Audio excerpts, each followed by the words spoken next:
they find the pity.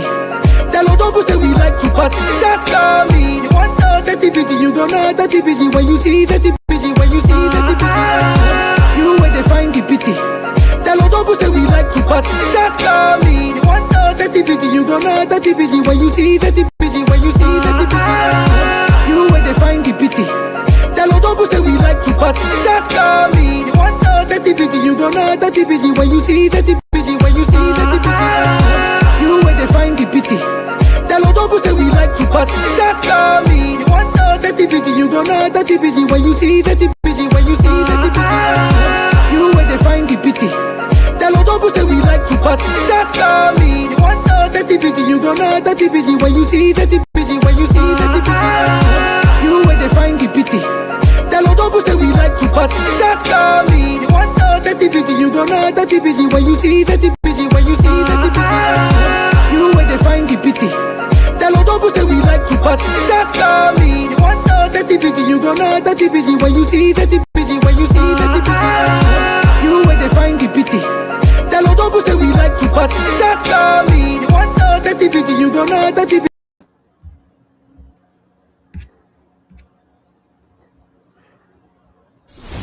Welcome to Do Good Work Podcast, hosted by Terrell Strayhorn and Jaquin Johnson. We specialize in taking a deep dive into issues that truly matter. Each episode unpacks the challenges and opportunities facing today's leaders, from classrooms to boardrooms, offering insights that inspire real change. By redefining success, we're changing lives, empowering people everywhere to create environments where everyone feels a sense of belonging, whether at home, work, or school. So hey, sit back, relax, grab your favorite beverage, and join us as we explore the issues shaping our futures, one meaningful conversation at a time. Let's go!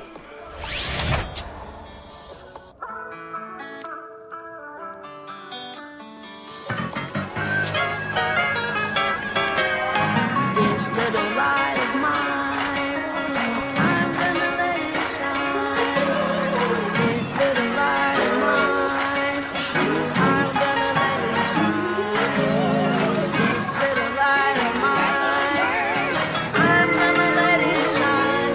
Let it shine, let it shine, let it shine. The reason why I walk big stepper like I do is cause I feel like God is shining light on me. The reason why I talk real big like I do is cause I Feel like God is shining light on me. yeah. And I'm not saying that everything is perfect, but I Feel like God is shining light on me. so even when it Gets tough, I'ma keep my head up because I feel like God is shining light on me. I know you'll see it. I know you'll see it. Know you see it, God thought that I was working, even though I don't deserve it. and I see it. Yeah, I see it. Oh yeah, I see Oh it. yeah, I see it. And I'm telling you they watching, yeah. Ain't nobody I know you'll see it. I know you'll see it. know you see it, God thought that I was working, even though I don't deserve it. and I see it. Yeah, I see it. Oh yeah, I see Oh it. yeah, I see it. And I'm telling you they watching, yeah. The reason why I won't be a stepper like I do is cause I Feel like God is shining light on me. the reason why I talk real big like I do is cause I Feel like God is shining light on me. yeah. And I'm not saying that everything is perfect, but I Feel like God is shining light on me. yeah. So even when it I'ma keep my because I feel like Light it up, light it up, put your hand where your feet are. light it up, light it up.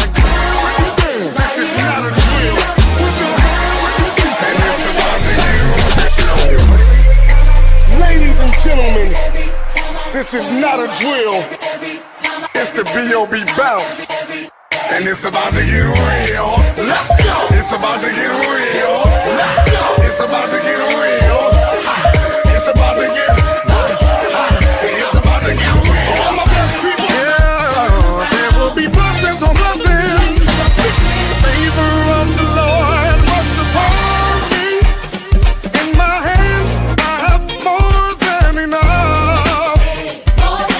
Surely goodness and mercy is following me, and my God will supply every one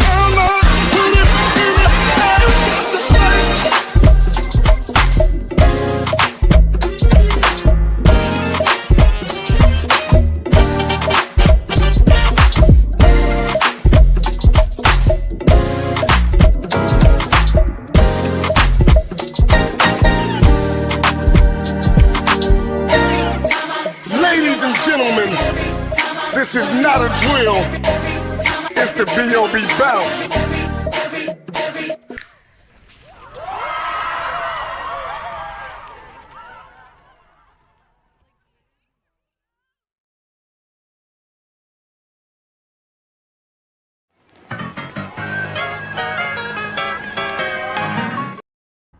Alrighty. Welcome to Do Good Work Podcast. I like that song. What do you think about that song? Love it. Good Feel selection. like light is shining light on me. It is January. What is it? Oh, it's January 11th. Kinsley's birthday. 2026, and we want to welcome each and every one of you to Do Good Work Podcast. It is not too late for you to like, share the link, let folks know that we're on, so they can tune in. We got a great show for you. I'm your co-host, Terrell Strayhorn, coming to you live from the studio of my kitchen. And I'm joined in the studio by my co-host, J Squared Jaquin. What's up, man? It's good, boss. How you doing? Listen, boss, come on. I was intentional. I do not know why that word just make you want to make a decision. I'm doing great. It is Sunday and the numbers are climbing. Thank y'all for tuning in. It's Sunday and we got a good show. We got good topics to talk about. Good folks tuning in, and it's been a good day, productive day. Listen, I shared this on the show yesterday, so I'm going to share it with the Do Good Work family, especially since, I don't think it's my word for the week, so I can do this. I was sharing with folks that, like, let's see, this is how you look. This is what it looks like for everybody who wants to see. Comes to you in your email, and then you print it out, and it's like this. It's all this paper, right? So what is this? The book. The next book is done, and it's in my hand. So next Sense of Belonging book is, we're going to talk about Sense of Belonging tonight, but it's done. Finally had the time and the bandwidth to get through those edits. Certainly thank you to you, Jaquin, for helping me start work through those edits from the copy editor. What do you think of them? Like, the whole experience? I really do appreciate the experience. I was thinking about it recently when I was doing the editing, is like just being a part of the process and getting to see behind the scenes of what it takes to produce a book. So through it, I mean, there weren't really many edits. I think the authors did a pretty good job of going through the edits before it really got to the final stage. I wasn't heavy skimming. I was actually reading word for word, and I think it's gonna be a really good book. It's pretty powerful. It's timely for sure. And some of the things we'll talk about tonight is definitely in that book. So I'm looking forward to it being printed and getting a copy. All right. So we got a book out, and it's only I think there are two more that I have to go through the page proofs and get them done. So 2 or 3 books out in the first quarter of the year. I am not going to complain about it. I am grateful. Those books were labor of love. And so once they're out, we'll be sure to share it with you all in the listening audience so you can get it. There are so many people. We're going to look at several things tonight, but so many people who are doing research on Sense of Belonging. What do I sound like? Can you hear me? Yes. Is it like crystal clear? Yeah. Okay. On my end. From your lens. So there are a lot of people who are doing research on Sense of Belonging. And one of the things when you do research, you could talk about this, you need references, you need books, you need to know, like, what is Sense of Belonging? How is it defined? Who's defined it that way? What does it do for people? Again, we're going to talk about some of that tonight. But for those who are out there doing Sense of Belonging research, especially master students and doctoral students, stay tuned, because there are I think all 3 of these books that are coming out have to do with Sense of Belonging. So I'm really excited about 2026, really excited about the first quarter, really excited about tonight. I'm gonna kick it over to you so we can do our game. For those of you who are tuning in, use the comments, let us know where you're tuning in from. But Jaquin's gonna lead us through our weekly game. Yes. So using the first letter of your last name to describe your day or week. This segment we call the good word. You can go first. I'll give you the honors. Good word of the week. So we were talking about this in the pre-show that I've decided I'm going to start just picking my word. So I'm a notebook person. I got all these S words. So my last name is Strayhorn.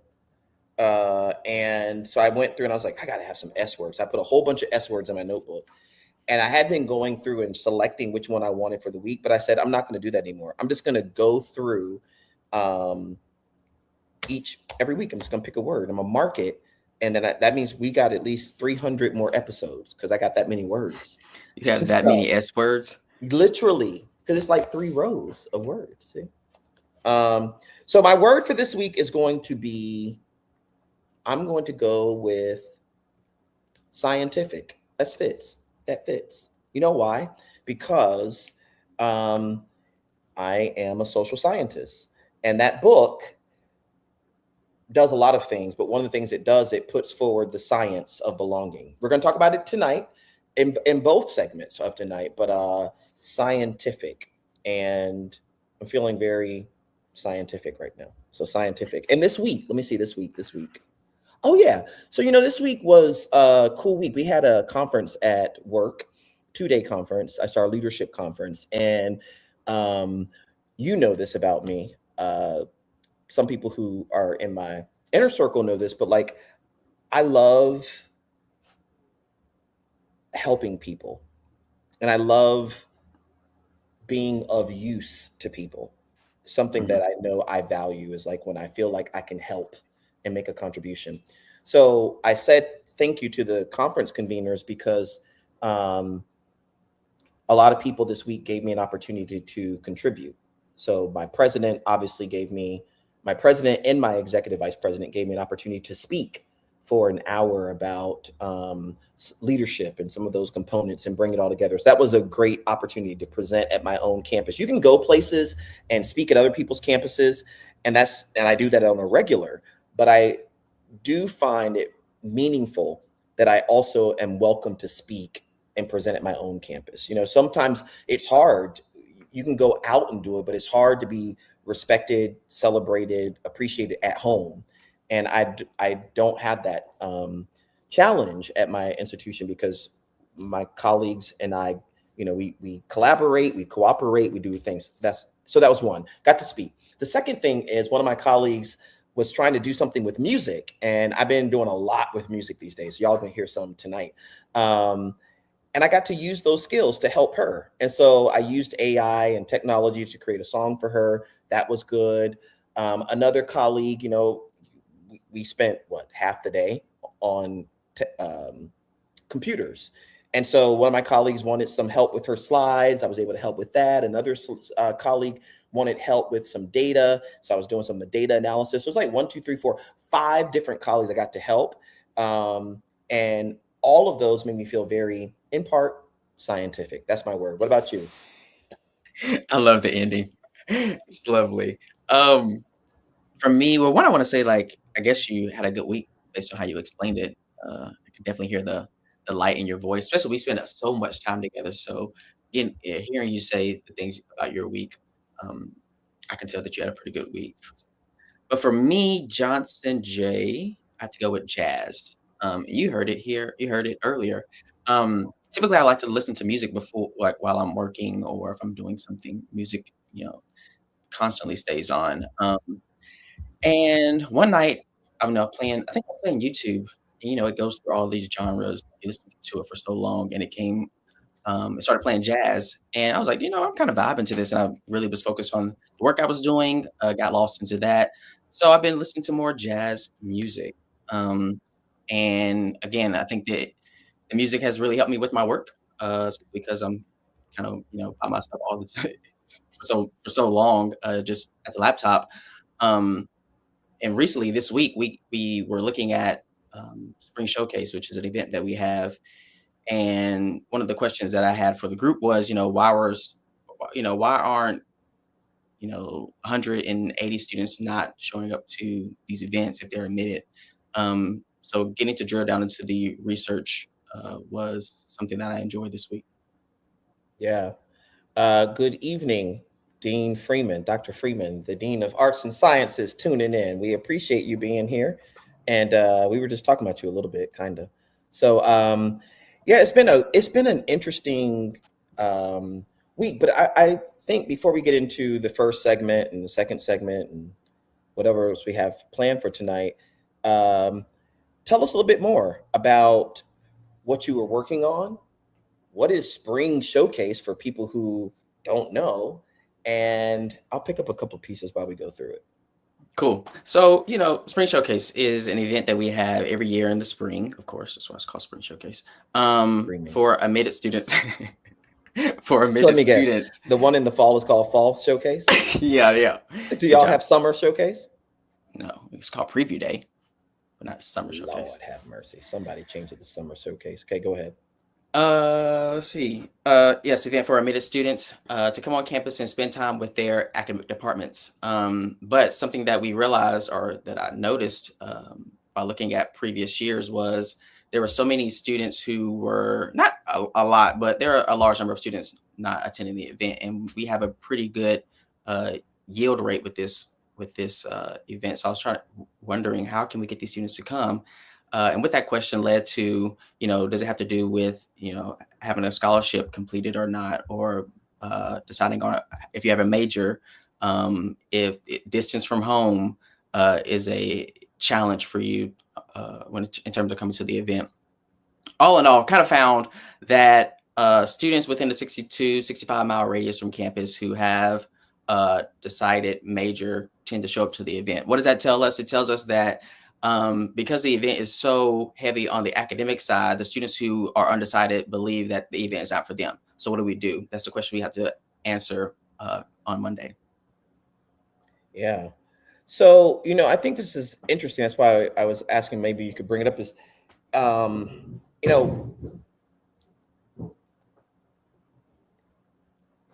not everyone, I'm struck still by the number of people who have never had anyone tell them they should go to college. That not every student has adults in their life. I guess you don't have to be an adult, but I mean, adults in their life who encourage and nurture their educational aspirations. And even if you want to go to school, there are still lots of Americans and people outside of the US who just don't know how to do it, right? Like, they don't know, what is college? Is college within my reach? Can I afford college? They have all these questions. So these preview days are designed to sort of invite people in, right? Remove some of their doubts and anxieties, affirm their interest in college, and provide them information that will ultimately help them make a decision, because they haven't decided to come to college or to come to your school at this point, correct? Correct. Okay. So to anyone who's listening, anyone who's working with a student, anyone who's thinking about college, just let you know, when you're talking, I'm glad we're talking about this. So when you're talking to your advisor, hint, hint, tomorrow, you should ask them things like, hey, are there preview days or are there orientation days that I can go to and have my questions answered? I know someone is going to be speaking to their advisor tomorrow, asking all sorts of questions about graduate school, but these days it exists for that purpose. Let me just go ahead and get these out the way. Hello, Mom. That's my mom, y'all.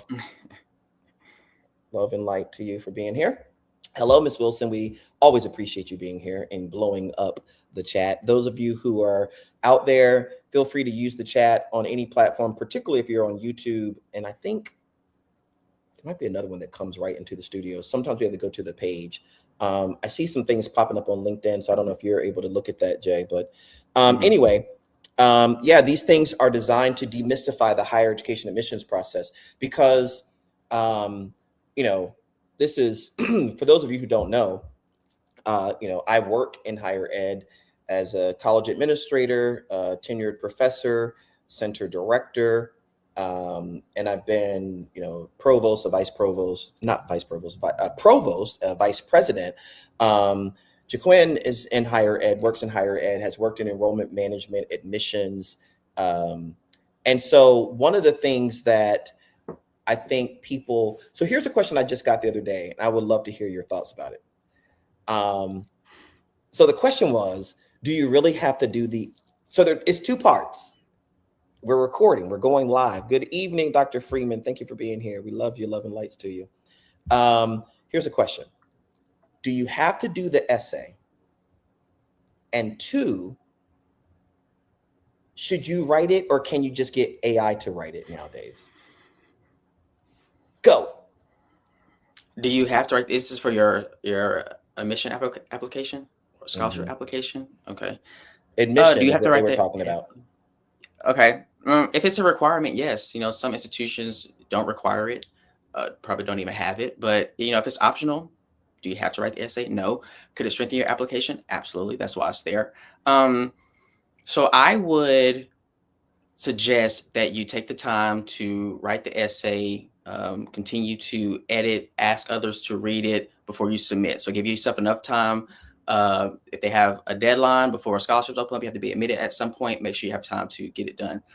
AI can be a tool. We talked about that multiple times about how, the benefits of using it. However, I would not, like we said all the time, I wouldn't just ask AI to say, hey, I have a admissions application I have to complete. Part of the application is writing an essay. Help me write an essay, copy, paste it, submit. Because, AI is not you. It's not going to tell your full story. It's not going to be able to have that emotion, the tone of where you've been, what you've gone through, and how you became who you are today and where you want to go. Students who actually take the time to talk about their experiences, where they want their dreams, their aspirations, their challenges that they're facing, their shortfalls. I also recommend that if you have any, challenges that you struggle to overcome, but eventually got there, to share that, be vulnerable, because at the end of the day, your story allows us to see, how you will be able to, how you'll do it at our institution, right? It'll give us more context about you, because the application doesn't give you everything you need to know about the student. Yeah. So we're warming up because you know where I want to go after I post this link for the show. I want to go where we were in Florida that time at We've been to Florida many times, first of all. At Bishop's church. Bishop, oh dear Lord, I can see his face. It's going to come to me in a minute. But this is what I'm saying. Remember, we were on a panel. Bishop Moore, Albert Moore, and Elder Corey Marchand had a session for their college day. You remember this? Mm-hmm. And you were making the point, I think we both made it, but about the fact that college, to anyone who needs to hear this, undergrad or grad, colleges need you right now almost more than you need them. No, you don't like it tonight? First of all, that's not true. I mean, it's not just right now. I mean, no, it's a good point, but I think that we can push it a step further. Like right now, we need them more right now than ever before. But isn't that always true? I think there are some colleges that are privileged to, take the. Well, you're talking about the financial aspect of it, right? Yeah. Okay, but even if you have all the endowments but no students, what do you do then? Turn yourself into a think tank, a lab. No, it's the truth. I mean, these research universities, these big universities, are nothing more than research institutes and think tanks without students. We need students. And there are 4,300 colleges and universities in this country. Half of them are community colleges. So let's just take those out because community colleges are remarkably affordable. Some of them are almost no cost. And so they're going after a certain demographic. But the other 2,000 of us, quite frankly, are competing for some of the same students. And I know my institution, we have an enrollment goal, and our enrollment goal is higher than our enrollment. Said differently, we still need more students. So anyone who's thinking about going to college, anybody's thinking about going to college, I can't resist. Come to Union. Think about Union. Virginia Union is one of them. Where you work, Tennessee Tech, that's another one. I worked at the University of Tennessee, Knoxville. There's another one. The Ohio State University, there's another one. Illinois State University, there's another one. I think those are my schools, right? No, Lemoyne-Owen College, there's another one. Where else have you worked? University of the Cumberlands, Tusculum University. So all of these, and listen, y'all are out there, put it in the chat. Where'd you go to school? Do they need students? Let people know. Because here's what I grew up in Virginia Beach, Virginia. And when I went to Kempsville High School, shout out to Kempsville. When it was time for me to go to college, I literally remember kind of like looking to the right. He was going to UVA, looking to the left. She was going to James Madison, George Mason, Duke University. So that became my little world of college options. You know what I'm saying? Mm-hmm. So I went to UVA because my high school guidance counselor, Miss Laurice Yarn, who is still my Facebook friend, shout out to Miss Yarn. Thank you for all you did for me and my family when I was in high school.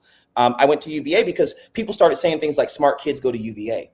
So I went to UVA. I knew nothing, hand on a Bible. I knew nothing about Indiana University when I was in high school. I knew nothing about the University of California, Merced. I knew nothing about, I'm gonna be honest, I didn't know about the University of Michigan. I just didn't know them. They weren't in my consideration set. These are great schools. I did not know about the University of the Cumberlands. I did not know about,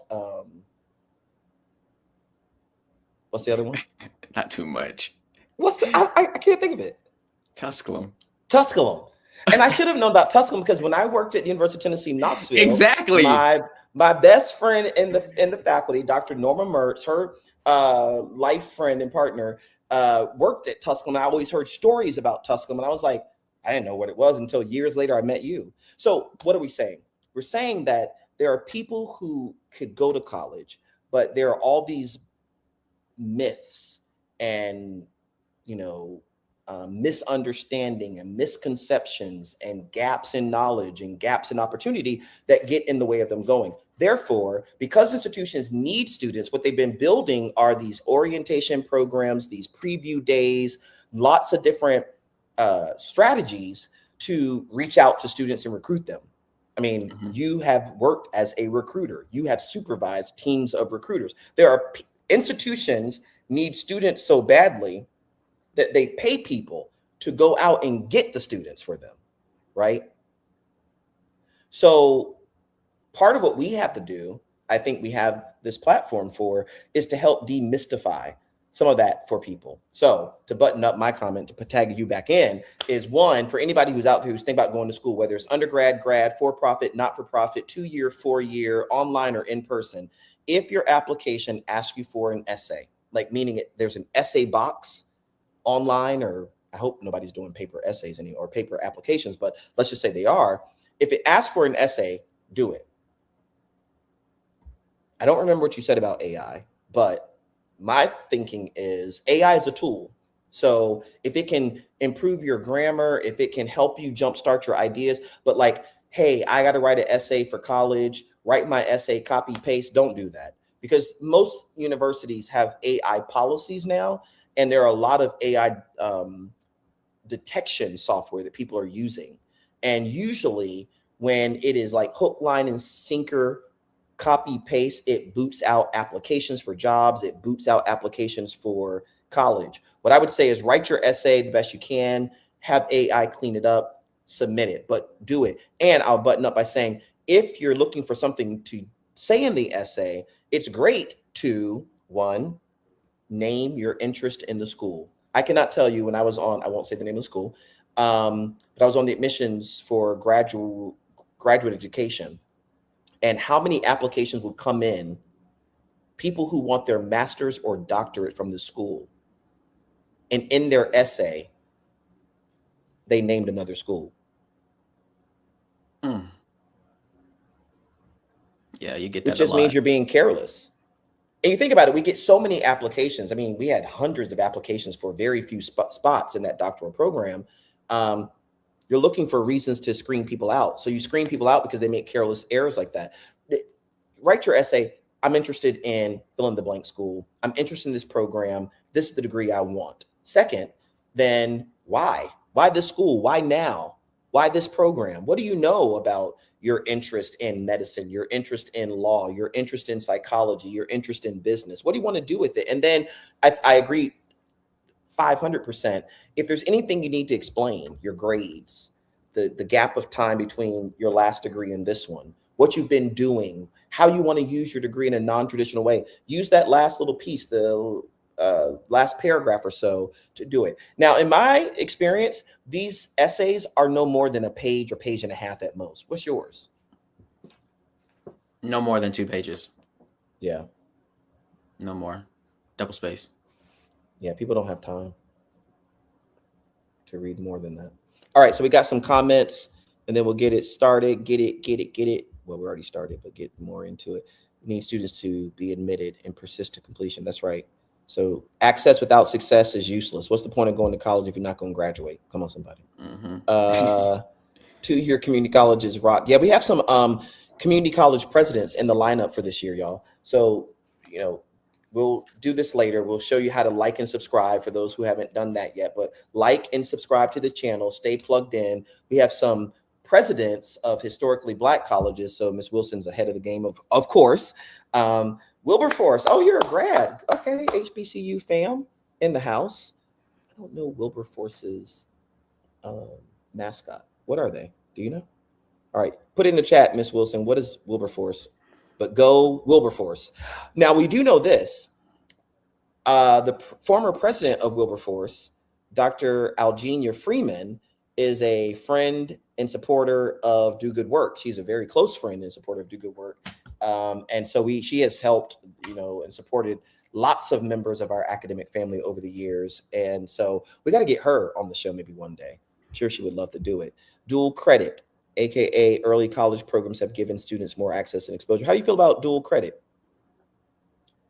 Oh, I think it's Bulldogs. I thought it was a bulldog. I did. I thought that. I like dual credit. I promise. But I didn't want to be wrong on live television. Yeah. Okay. So I was gonna be like, I'm just gonna keep it to myself. But it affirmed what I was thinking. Yes, I agree with dual credit. I think it's something that is absolutely benefiting the students and helping them get to college.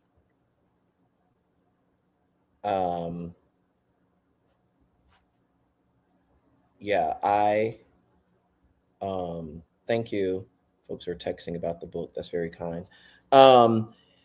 Yeah, so dual credit. I mean, I think, dual credit's great. I think orientation programs are really wonderful. I used to be the keynote speaker at one of my previous institutions for the preview day. I've told you that story a lot of times, where people would come and they're like torn between 2 or 3 different schools. And I would give a keynote, high energy, very funny, very informative. And at the beginning, I would ask, there'd be 300 people in the room. I'd say, how many of you in here are not sure if you're going to come to this institution? 50% of the room, have their hand up. I give my talk. I'm like, how many of you now know that this is a place you're going to come? And my goal was to always convert that 150 people into it. And literally for 3 years in a row, not only did I get those 150, many times their parents would come up and say, oh my gosh, hearing you talk, I want to go back to school. I feel like I could go to school here. And so this is the episode tonight, y'all. We're going to make sure that anybody who's thinking about, we said this is about belonging, back to school, and more. Good evening, Kimmy. Kim's tuned in. She's tardy to the party, but she made it. Tardy to the party. I like that. Tardy to the party. All right. It is quite catchy. So before we click over, we were talking about something this week that is also dovetailing nicely with this. And if you're out there, do us a favor, like and share across your platforms so that we can make sure that everyone on Facebook, LinkedIn, YouTube, X, Instagram. Oh, I forgot to do Instagram. That they know we're on. So we were talking about the work you do right now with these preview days. We were looking at data yesterday that seems to suggest that students who know what they're going to major in are sort of advantaged, right? Because they already know, I'm going to major in history, I'm majoring in fine arts, I'm majoring in psychology. So they come to this preview day and, people ask them, oh my gosh, you're interested in this school? What do you want to major in? They know the answer. Some of the sessions are organized around your academic interest and major. And so, they know where to go. But a lot of students across the lifespan, from cradle to grave almost, don't know what they want to major in, right? And sometimes people want to major in something and then they learn later they don't want to. So I want to talk for a moment before we maybe listen to a song, transition into the story or the article for today, about major choice and undecided majors and that whole experience. So let me tell you my story. I want to hear your story. I want you to hear your thoughts about it because we were talking about it. When I went to the University of Virginia, so my mom is a nurse. Although she's retired, she's a nurse like to her heart. She's a healer. She has it in her bones. She takes care of people. She took care of us. Like I would tell people all the time, I never went to CVS or Walgreens to get a flu shot growing up. My mom gave us our flu shots in the kitchen. Like she knew how to put her gloves on and be sanitized and roll our sleeves up and, do all of that. So, and she's an incredible healer, incredible medical professional.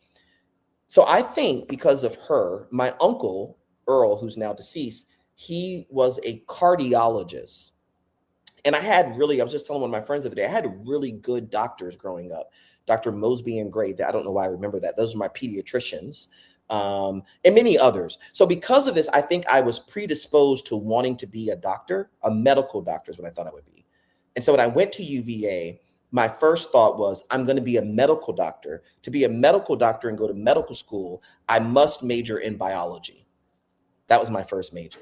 And I took biology in college. I took AP biology in high school. And I took so much biology that I eventually realized my interests were more at the molecular level, right? So it was molecular biology that introduced me back to my passion for chemistry, right? So then I switched. I became a chemistry major. I took chemistry all the way up till organic chemistry. Organic chemistry taught me that I really like numbers. So then I switched to be a math major. And I was in math and doing math until math became abstract. And I really realized I like solving like problems. And for some reason, that's what ushered me into sociology, religion, and music as my primary majors. So I'm saying this to say, I should have been undeclared. I should have been undecided when I first went to, because I was undecided. I chose biology, but look how far I traveled before I settled. And it was, these are not normally related. So I'm a firm believer. We had this conversation, even as a chief academic officer of my college, having been the previous provost, I have a strong opinion that some students, not all, some students do need time to explore in college before declaring their major. And I don't think there's anything wrong with trying out different majors or minors and courses to get there. Preview days are I think should be in part designed to accommodate those students.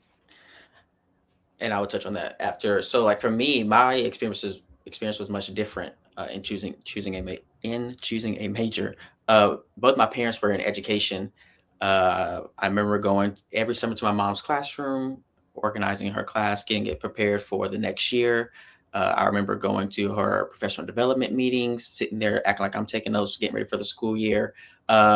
So when it was time for me to select a major for college, I knew I wanted to go in education. But what I did not know was that I could use my education major to do other things other than just be in the classroom K-5. So I think, touching on undecided, because that's something we are dealing with right now with Spring Showcase, is that it's okay for students to not have a decision on what they want to major in, and not forcing them to choose a major because they can get an extra $2,000 scholarship. Now, does that sound good when you say it the first time? Like, hey, reach out to them, let them know they do the scholarship application, because if they do the scholarship app, then they're more likely to enroll, right? Right. But if you're forcing them to choose a major just for the scholarship, and then they get on campus and change their major before census date, then they lose that money. Mm.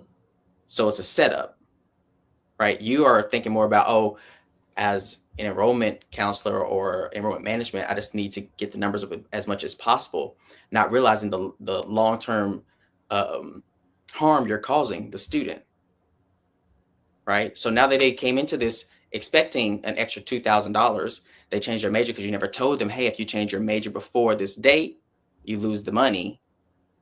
And now they have to go back to the planning process of how do I pay for college? Or they stay stuck into a major they don't enjoy, which don't think they'll stay there too long. So I definitely think the financial costs associated with, not knowing, those are real, right? You can't, first of all, like most institutions nowadays, especially for undergrad, we're talking, they're looking for students to get their degrees done in 4 years, like otherwise you spend a lot of money. It costs to go to school. You got to pay for school. You got to pay for housing. You have to pay for food. You have to pay for the hidden costs of the curriculum. And so I do think, so what do you think about then? There it is, Miss Wilson. I clicked on it before I read what you said, Miss Wilson. I was going to say, what do you think about community colleges then as that on ramp into the 4-year experience? Maybe that becomes the exploration time. Are you asking me as Jaquin or as an employee of Tennessee Tech? Obviously, Jaquin, because Tennessee Tech can't be on the podcast. No, it's you. Oh, okay. So our opinions do not reflect those of our employer. Community colleges is an option that students can explore. I remember talking to students when I was recruiting, like, hey, if you are undecided in what you want to major in, I would suggest that you go to community college. It's an opportunity for you to explore, to get some of your gen eds out the way, get used to college and the pace of it and what's required to, have a balance between study and personal life. And then that's a good on-ramp for your institution. I don't think, I think community colleges have a bad rap, but it is something that many students benefit from. Yeah. Do you think that they still have a bad rap today? I believe so. I mean, you hear kids all the time say that I don't want to go to a 2-year community college. And you ask them why, it's just a stigma, a lot of not stigma, like a status kind of thing. Mm-hmm. Yeah. Man, still today. That's wild. I mean, I knew that used to be the case, but like there's so many people who, it cuts out, it's cuts out 2 years of the college experience, and at a price point that is it's hard for some 4-year schools to even match. It's convenient. Absolutely. You can work while going to school because they're commuter kind of campuses. They're not expecting you to be there. Anyway, for anybody who's thinking about it, thinking, hey, I'll go back to school. How do I get started? Community college. Look up the community college in your area.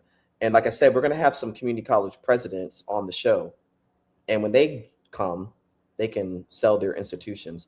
I'm trying to find this flyer of the show so I can put us on Instagram. Jesus, we need a mod. I'm trying to tell you, if we don't get a moderator soon, I'm going to cry. You're doing it all. You're talking to the audience. You are playing the music. Do you have that flyer? You know what I'm talking about? Where's the one that used to be? It's like a cartoon of us in the studio. Oh yeah, I have that. You need it? Yeah, you can like lay hands on it soon. Mm-hmm. Yeah, text it to me. I'll post it during the song. All right. So let's see what she says. Nope. Students are shopping around for the best. So true. Looking for the ROI. Like, how much does it cost for me to go to your school? And then once I decide I'm going to go, what is it? What does your school do for me? So like, I say this a lot in public lectures. I've been a lot of places. We've now been a lot of places. You meet students all across the globe. Where was that? Melbourne, Australia. And we're asking students, why are you going to college? And what do they say? To get a job. No one says, you know what? I don't care about the job. I just want to be a well-rounded person. No one says that. Now, people want to be well-rounded. They want to be prepared for participation in democracy. They want to be better critical thinkers and better writers, but that ROI has to be that somehow it is leading to employment, and that employment then transfers into some type of income.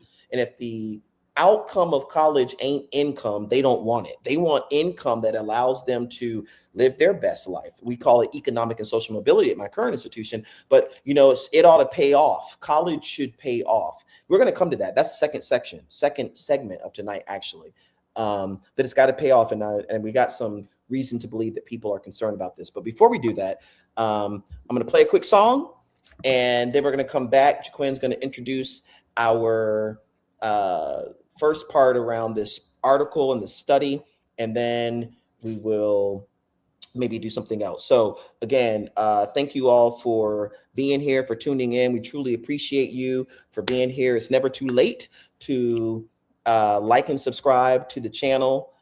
We're already underway with a great show. And for those of you who have not already done this, like and subscribe, please, to our channel. We'll show you how. We'll show you a little bit about this podcast, play a song, and we'll be right back. Don't go anywhere. Hey fam, want to know how to subscribe to the channel? Well, let's get started. First, open your web browser or the YouTube app on your phone or computer. If on a computer, type www.youtube.com into the browser bar. Step 2, find the channel. In the search bar at the top, type Turrell Strayhorn, or simply visit my channel directly at Turrell Strayhorn Step 3. While watching a video on the channel, click the like button. It tells YouTube this content matters, and it helps others find it too. Step 4, hit subscribe and don't forget to click the bell to turn on notifications. Now you'll be notified every time we go live or post something new. And presto, that's it. That's all. Thanks for being part of the community. Like, subscribe, and I'll see you on the channel. Continue to do good work.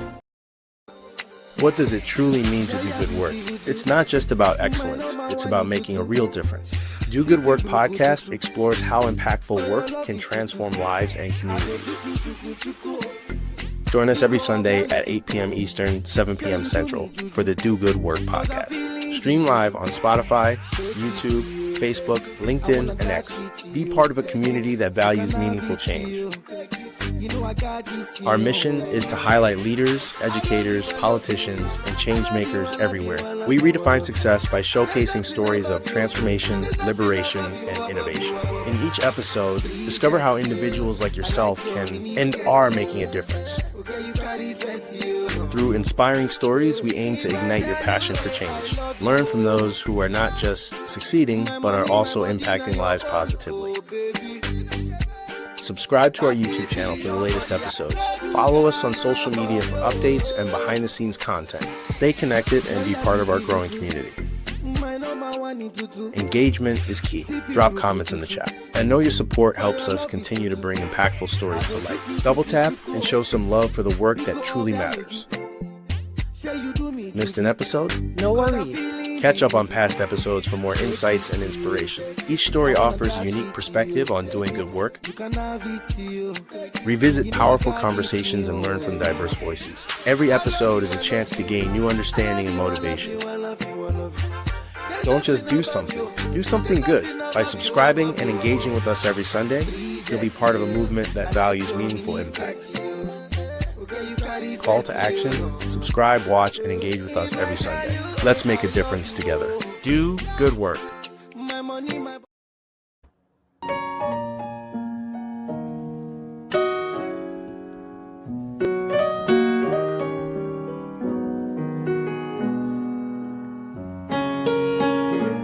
I guess I really, being an artist myself, that's kind of why I wanted artists in this room, I got a heart for creatives. Because I think, society, the natural thing, and it's not always their fault, but the natural thing for them to do is try to dim something that's different from them. So I find that going back to the basics of when I was a kid, and I did this for no other reason than it was what I felt I was supposed to do, before any records were sold, before any spins, any streams. I'm still trying to make that little 8-year-old boy happy, you know.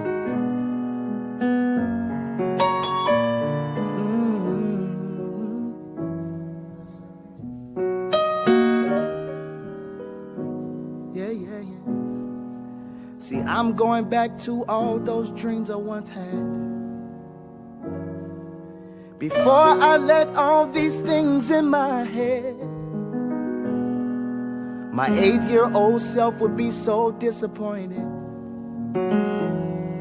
'Cause I started to doubt everything we said. But I understand that sometimes life gets hard, and you just don't know if you can still do all those things you dreamed before. But you don't need to grow up, that's the beginning of the end. You just need to believe like a kid again. Like a kid again. Kid again. You just need to believe like a kid again. Gotta be honest, sometimes I wish I didn't know all I know. 'Cause I used to believe in the impossible. But at some point I started to trust in only what I see. When honestly my faith is really all I need. But sometimes life gets hard, and you just don't know if you can still do all those things you dreamed before. You don't need to grow up, that's the beginning of the end. You just need to believe like a kid again. Like a kid again. Kid again. You just need to believe like a kid again. Like a kid again. Kid again. You just need to believe like a kid again.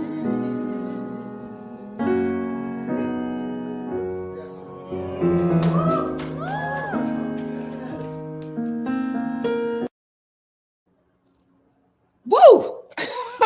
That song was good. Listen.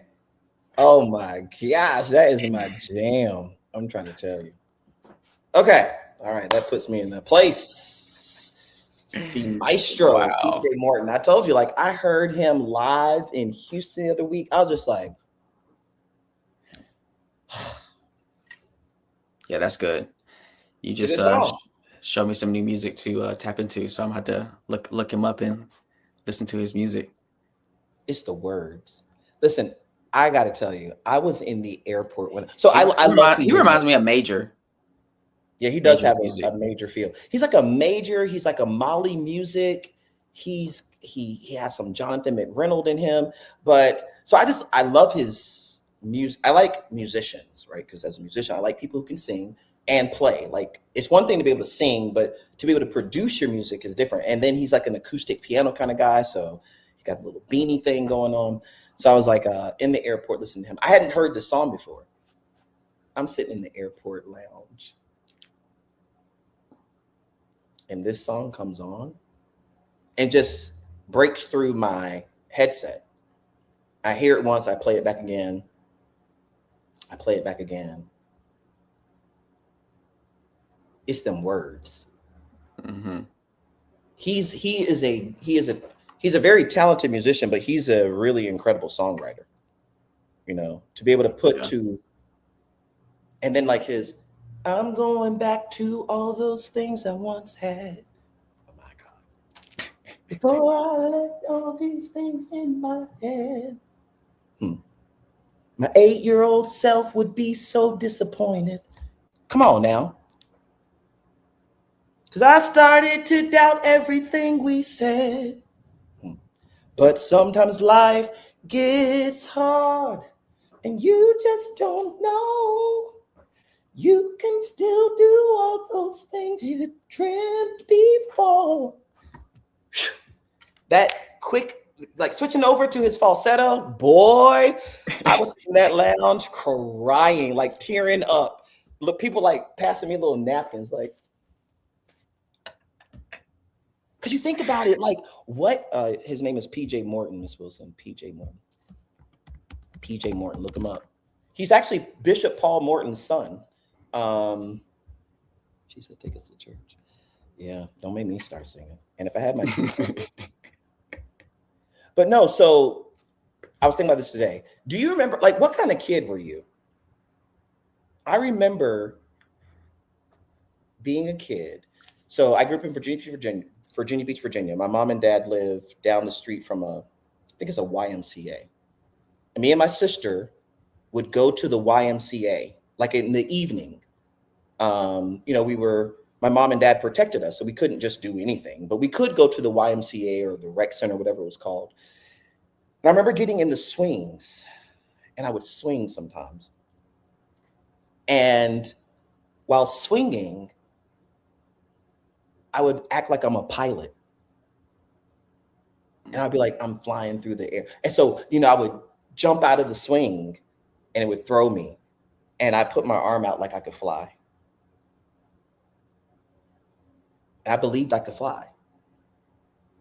Like I remember being in a treehouse and pretending like I was king of the world because my treehouse was above everybody else's house. And that's that innocence that we had as kids when we used to believe in the impossible. And then he says, but now I let everything get in my head where I start believing like I can't do it. I don't have it. I'm not enough.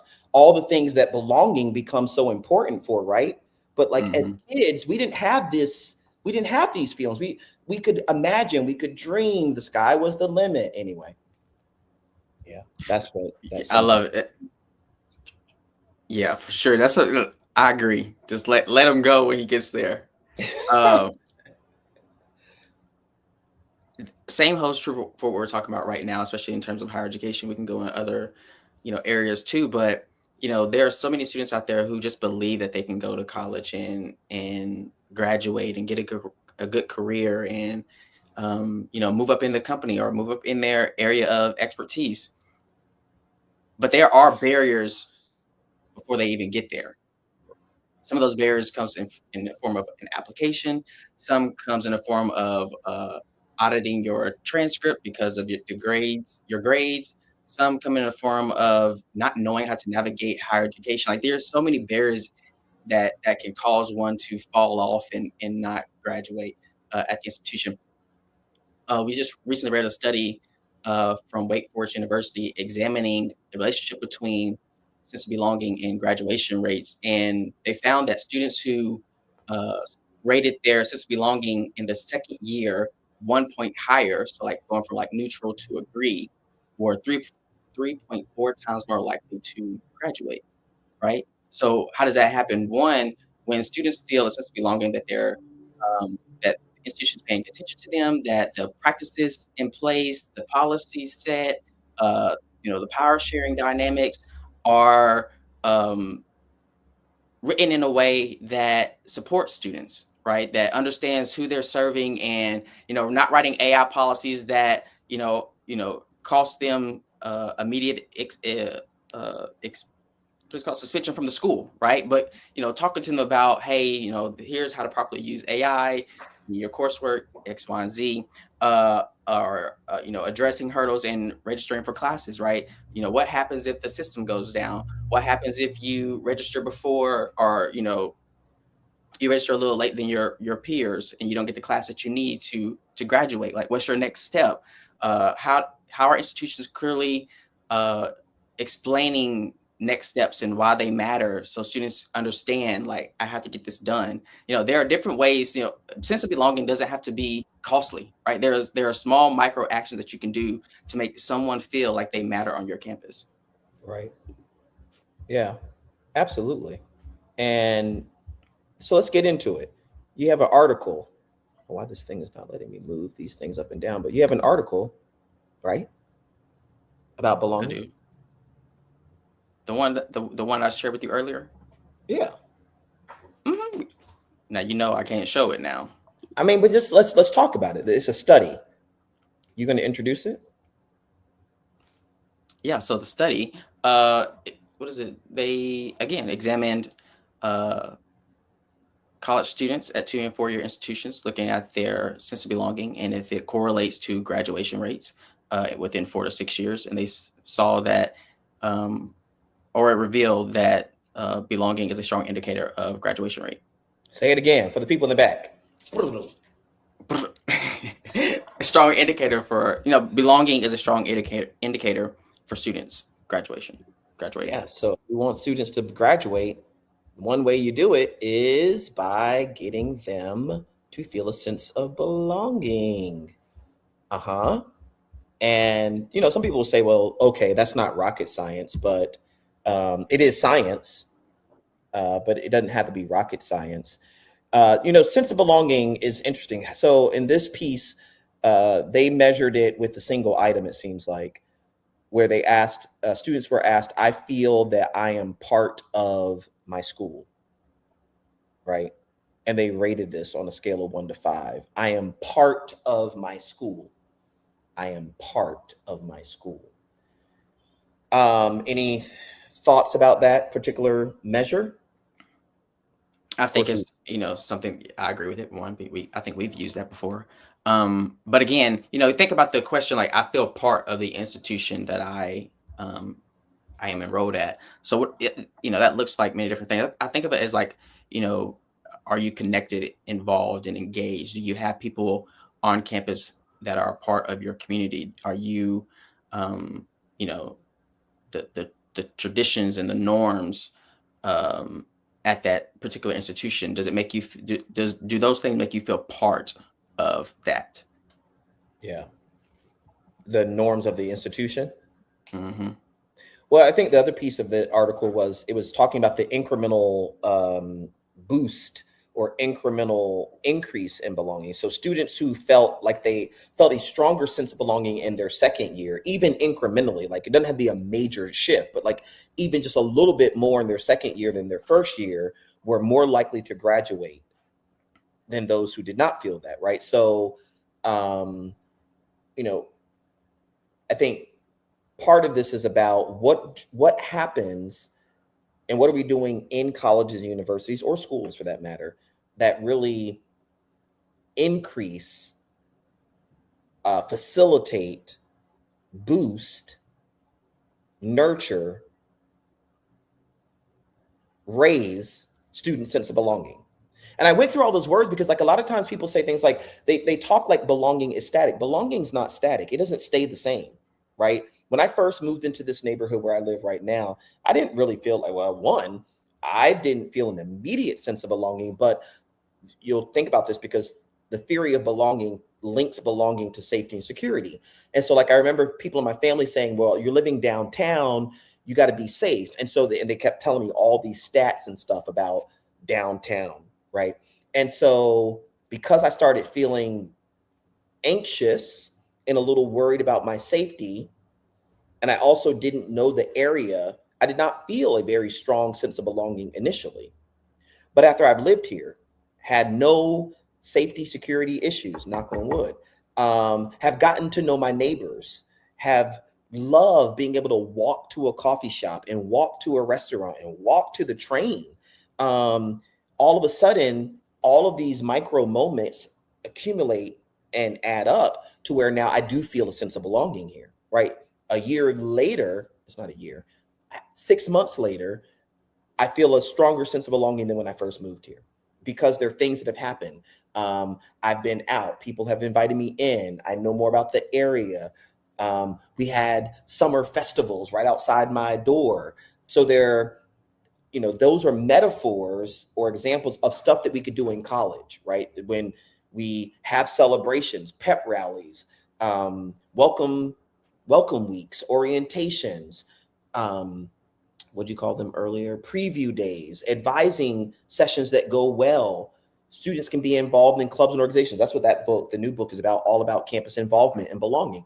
All of these things can boost, raise, increase, facilitate, engender, nurture student sense of belonging. And the result of the evidence is clear that when we do that, and students' belonging increases in the second, increases in the third, increases in the fourth, they are much more likely to graduate and persist than if they did not feel that. Mm-hmm. Yeah, but again, I think that, we know these things, but the question kind of becomes like, okay, how do we facilitate, foster, condition students to belong on our campuses? And from my lens, yeah, there are all these departments that, set their own mission and vision and goals. But I think that in order to collectively support the students, we, have to come together at the table from all different functioning areas to talk about our practices, policies, and procedures to see how they all streamline and connect that supports the students. Because there are some things where, one area is doing something sir. Trying to put us on TikTok. Go ahead. I can't do anything quietly. We don't have a mod. We don't have a mod yet, so I'm trying. That's why I have a headset on. I hear you loud and clear. Let me wrap it up. And another department is doing something different. Can cause friction, and then it can disrupt trust, and it can decrease one's sense of belonging on campus. So it's important I believe, that we focus on practices, policies, procedures to support students through their time in college up to graduation. I mean, so the policy, well, let's unpack a little bit what you just said. So you said policies, practices, and programs. Those are lots of P's. You also mentioned that there are things that people do, there are things that colleges and universities do that work.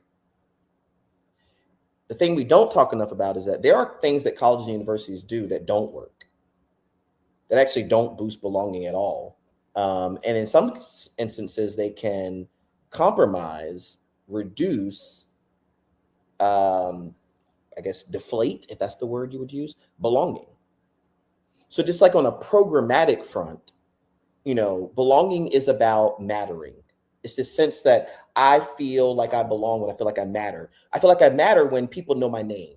I feel like I make a meaningful contribution. I talked about this earlier when I was using the example of me at work. When I feel like someone has my back and celebrates my successes, but also is frustrated by my failure, right? I feel like I matter when I feel like other people need me, right? It's you ever gone into a meeting and somebody was like, "Oh, I'm so glad you're here because we need your opinion on something." Or ever gone somewhere where I've told this story before. It's been a while. When I was at the University of Tennessee, Knoxville, I had he's still my mentee, but Jonathan is his name, Jonathan Reed. Hey, Jonathan. So I remember one day Jonathan gave me an epiphany about belonging. And he said he was on his way to class. When I first met Jonathan, he was a little bit non-academic. Now Jonathan's like a geek. He's totally academic. He's doing great things in higher education. You got to meet him. He's part of our academic family. But Jonathan, when I met him, I had been encouraged to get to know him as a professor because Jonathan, wasn't going to class. And so I talked to him about it. So one day I told Jonathan, I was like, Jonathan, you got to go to class. And whatever week you go to class every single day, and I know it, I'm going to take you out to lunch or something. So Jonathan one day was like, he was on his way to class, but he didn't make it. And I was like, huh? How does that work? And he said, well, I was on my way to class because we talked about this. I need to go to class. I had my book bag on. I was dressed up and whatever. He said, but on my way to class, one of my friends texted me and was like, hey, bro, where are you at? We're about to play a game of 2-on-2, and there's only 3 of us. Jonathan, despite his being in college, his commitment to his mentor, him knowing what's right to do, turned and went to go meet his friends. Why? Because his friends needed him. So you think about the calculus of that. For anybody who's like thinking about it, something was in Jonathan's mind that the classroom didn't need him. His instructor didn't need him. His classmates didn't need him. But his homeboys on the the basketball court did need him and articulated it. So I remember getting that. I thought, wow, that's powerful. And then writing about it until years later, I would meet a professor in Wisconsin who literally goes in front of the class and tells his students, I need you here. I need you here every single day. I know what I'm going to teach, but you're going to have questions, and those questions will lead us into conversation. Those conversations will lead us to discoveries, and those discoveries will enrich learning. You are the real experts in the room. And when you frame it that way, it compels people to come to class. Those kind of practices in the classroom, pedagogical techniques, building those relationships, getting to know students' name, articulating that you need them, and then having roles for them to play. I don't know, that's 7 or 8 things. Those work for fostering belonging, boosting belonging over the life journey, college journey. Policies, practices, programs. We talked about programs. Any more about programs before we talk about policies and practices? Yeah, so programs, like we talked about earlier, is like you got one, you have one with Union. It's the what is it, the men's group that is supporting more Black men that are interested in education. It's a program because we know that there are, I think it's like 1%, don't quote me on that, but I know there's a small number of 3%, less than 3%, of Black men in the school system. So one of the things, understanding that there's a gap there and there's a need for more Black men in schools, you have a program that is preparing young men to be in the classroom. And I think there are other programs out there that have identified gaps. So another program could be students who are coming in with lower math scores, and they're put in a certain class or cohort to assist them with their math. But again, programs are different from campus to campus because, again, it depends on the students who are there, what their needs are, and how they can be met. Yep. So programs, so belonging is about mattering. Belonging is also about relationship. But the latest epiphany or insight from my research is this: it's not just about relationship, it's about relational consistency. So we talk about this both professionally and personally. Consistency is important, it's big. Students don't want to just know their teacher. And this is why I write about it so much. And so I don't know what we're going to do with this blog you were talking about earlier, but maybe we can tuck it in there. We got to get this message out there because people are out there thinking, Strayhorn said, belonging scholars said, it's about relationship. It's about knowing people's names. So make sure students of any grade know their names and their teachers' names. And then they start measuring belonging and they wonder why belonging doesn't boost or increase. Or they might say, well, students have to know their teacher, so let's create little pods where they meet their teacher on the first day, or let's have a bring my teacher to lunch day, whatever it's going to be, right? And one day you bring your teacher to lunch or you have lunch with your teacher. And then they measure belonging and they're like, oh, it didn't shift. The science is wrong. No, we were just evolving in our understanding of this. And so part of it is that we have to appreciate the fact that what's really happening is about relational consistency. It's not that you just know your teacher or just know someone's name. You have to literally know them, get to know them again, know something about. So consistency over time, that relationship matures and grows. When students get to know each other, their peers, their teachers in ways that kind of evolve and grow and deepen and they can be themselves authentically, those are the kind of conditions where belonging, manifests. Language matters, yes. So let me do this. We have 2 questions and then we gotta move. Oh my gosh, look at the time. All right, so one question is, what activities made the students feel a sense of belonging? Okay, so we talked a little bit about those kinds of activities and what assessment measures did they use to measure this pre and post study. So you might want to talk about that. I asked you how you felt about the question. Am I a part of my college? Am I a part of my college? Humans are interesting because they have to think about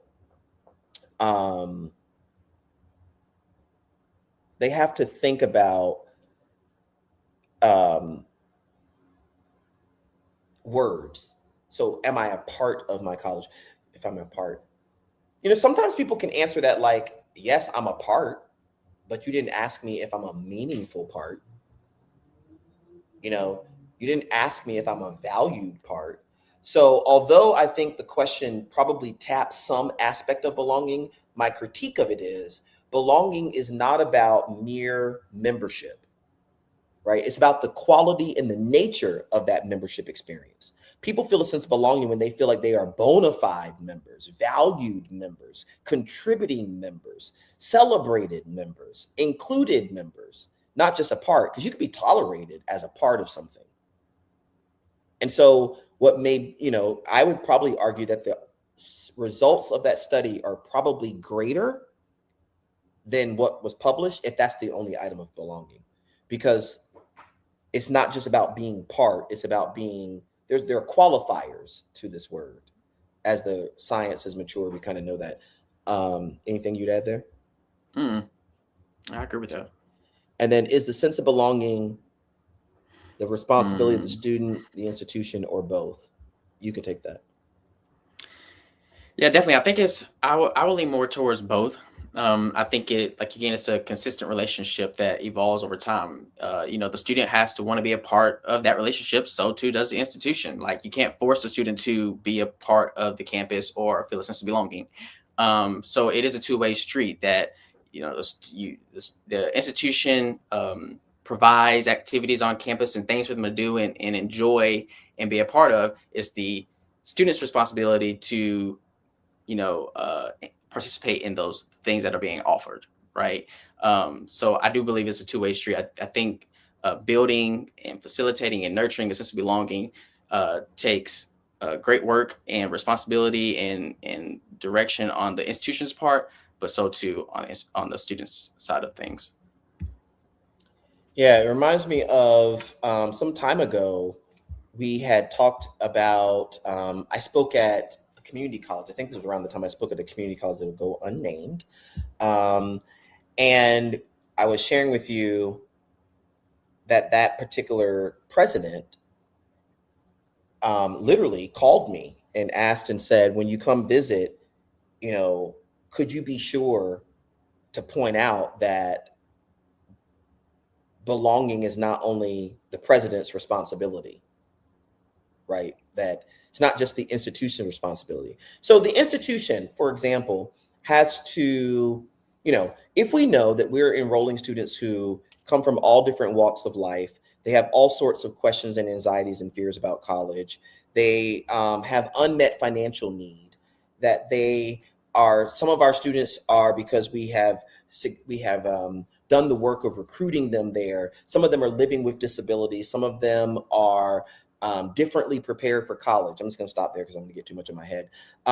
Like 6 or 7 different criteria. Then because the institution admitted them, somebody recruited them, they applied, they disclosed all this information. Their FAFSA tells you that. Their IEPs tell you that. Their interviews, their essays, everything, the world tells you this. The institution does have a responsibility to make sure, okay, so if I know you have unmet financial need and I admitted you here, I ought to do all that I can to help you get those finances that you need to pay for college, right? So I'm going to provide grants. I'm going to provide scholarships. I'm going to provide other kinds of financial incentives. I'm going to honor your financial aid package, federal. I'm going to do what I need to do as an institution to stay eligible for state and federal financial aid. All right. Institutional responsibility. If I'm admitting students who I know are differently prepared for college, I still admitted you, then I ought to be doing enough, there it is, to provide some developmental support, some pre-college kinds of courses, some on-ramps and summer bridge and seminars and first-year seminars and workshops and support services, writing center, tutoring, counseling. I got to do it because I admitted you, knowing that you have these needs. We all have needs, right? Lastly, if I know that students' success is partly dependent on belonging, and belonging is about relational consistency, relationships, and support, then as an institution, we ought to provide that kind of support. I should hire advisors. I should hire counselors. I should hire faculty and train my faculty to develop meaningful and purposeful relationships with their students. In fact, as the chief academic officer, I should prioritize that as part of faculty's work. I should reward faculty who do a good job doing that. I should elicit that information as part of their annual evaluation. How are you forming relationships, supportive relationships with your students, and nurturing, encouraging, facilitating their success? That's the institution's responsibility. Flip it. I can provide all of that, but if the student stays stuck in their room or stuck in their car or stuck at home and they don't come to the clubs or come to the organizations or make time to meet with their advisor or go to class or use the writing center, that's the student's responsibility, right? We provide at the institutional level, student accesses, uses. Together, it leads to success. I think without it, it becomes lopsided, it becomes one-sided, and ultimately that's when we start seeing people pouring money into belonging initiatives and they don't produce much. Yeah. All right. We got through all that. I think I got through the words. Well, I won't even move to the next because we'll be here for another hour. But so we went through the show, we went through the words, we went through sense of belonging, the book. We've now touched on this article. Let's see. It's Sunday, January 11th. I do want to say it again. Happy birthday to Kinsley, who is 8 today. Any highlights for your week going forward? Anything you're excited about? Absolutely. I'm excited to, share my findings, our findings really, about Spring Showcase and why some of our students are not attending, and then coming up with a plan to address that gap. So I think that'll be some important work moving forward that will help us in the long run. That's awesome. I am excited about this week. It's been a productive week. I'm kind of excited about getting through some more of these editing projects. It's the first day of class in multiple areas of my life tomorrow. So definitely praying for that. Those, my school where I work, my school where I go, my school where I teach, they're all starting tomorrow. So to all of you who are out there who are about to start school, maybe class starts tomorrow.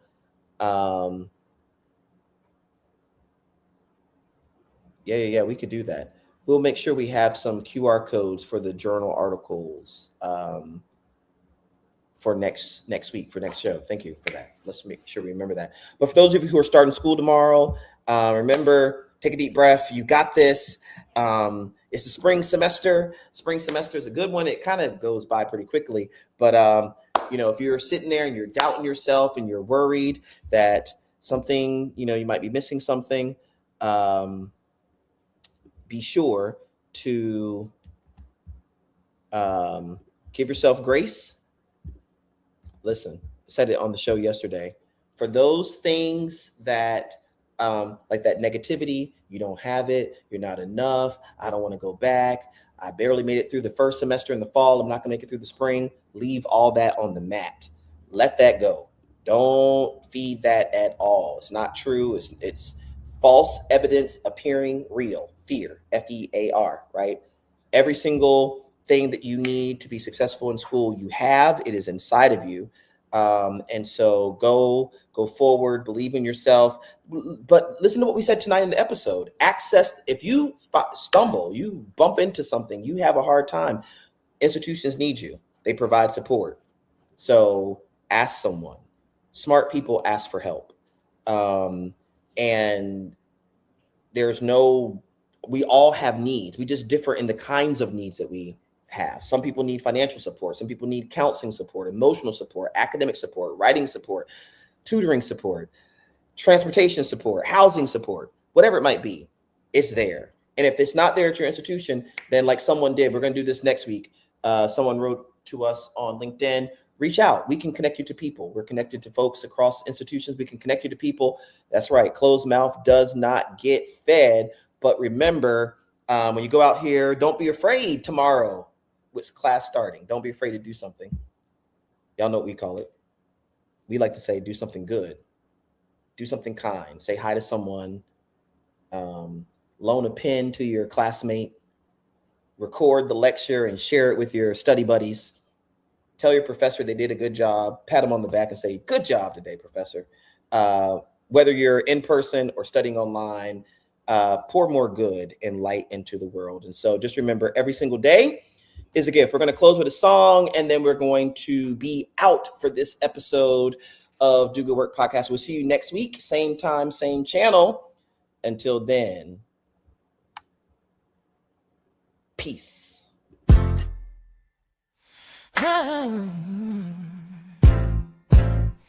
Every morning is a new opportunity. Every breath is a miracle. Every moment is precious and fleeting. Every day I'm alive is a day I'm blessed. Every single day is a gift. I'm not promised tomorrow. I'm not guaranteed next week. All I have is today, and today is enough. Today is beautiful, today is perfect, today is exactly what I need. Every day is a gift I'm not taking for granted. Hey, some people don't wake up this morning. Some people don't get another day. That's why I'm grateful for mine.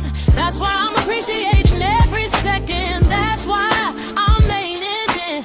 That's why I'm making my day. I'm making it. Every day is a gift. I'm wrapping it. Every day is a gift. I'm stepping in. 24 hours of being alive and well. Every day is a gift. I care. Every day is a gift. I'm not wasting a single moment. Every day is a gift. I'm focused on appreciating this beautiful day. Every day is a gift. I'm so blessed. Every day is a gift. Thank you for this day. Every day is a gift. Every day is a gift. Oh, every day is a gift. I'm doing good. I'm stepping out of good. Every day I'm gonna get to my future. Yeah, yeah. Every day is a gift. Yeah. Every day is a gift.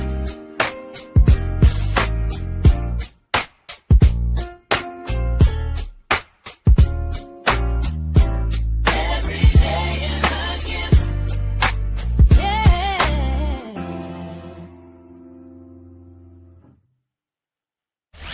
Thank you for tuning in to Do Good Work Podcast. We hope you found today's conversation informative, uplifting, and insightful. Don't forget to like and share this episode with your networks. Follow us on social media at Do Good Work on X, formerly Twitter, for real-time updates, behind-the-scenes content, and so much more. Until next time, friends, don't be afraid to do something, but do something good. Do good work.